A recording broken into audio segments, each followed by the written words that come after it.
श्री कृष्ण गोविंद हरे मुरारी, हे नाथ नारायण वासुदेव। आज हम लोग चलते हैं कुरुक्षेत्र का मैदान, जहाँ दुर्योधन का जांग टूटा हुआ है और मरणासन अवस्था में पड़ा हुआ है। उस पर कृपा करने के लिए भगवान उसके सामने उपस्थित हुए। दुर्योधन प्रणाम करके आँख में पानी भर के पूछा कि हे नाथ, इस युद्ध जो हुआ और हम जो अपने मामा शकुनी पर इतना अंधा विश्वास किए, क्या उसका ही परिणाम हुआ? तो भगवान बोले, हाँ, तुम जो अपने मामा पर विश्वास किए, वो मामा तो तुम कौरवों के पक्ष में था ही नहीं। वो तो एक तरह से कहा जाए तो पांडवों के पक्ष में था, और तुमको मोहरा बना के तुम्हारा कौरव वंश का ही वो नाश कराना चाह रहा था। इसका कारण गांधार नरेश सुबल और उनके सब पुत्रों के साथ भीष्म पितामह उनको ला के कारागृह में डाल दिया। उनका अत्यंत सुंदरी पुत्री गांधारी से तुम्हारे पिता जो जन्मांध थे धृतराष्ट्र के साथ विवाह करा दिया।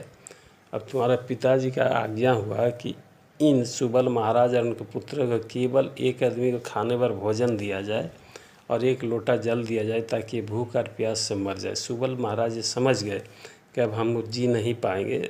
तब ये जो 101 आदमी के लिए खाना मिलता था, वो केवल शकुनी को खिलाया गया। और अंतिम समय में सुबल महाराज अपने बेटा शकुनी से बोले कि बेटा, हम जो आज इस अवस्था में तड़प तड़प के मर रहे हैं, अगर तुम मेरा पुत्र हो तो वादा करो कि इसका तुम बदला लोगे। और शकुनी कसम खाया कि जब तक हम कुरुवंश का नाश नहीं कर देंगे, तब तक हम चैन से रहेंगे नहीं।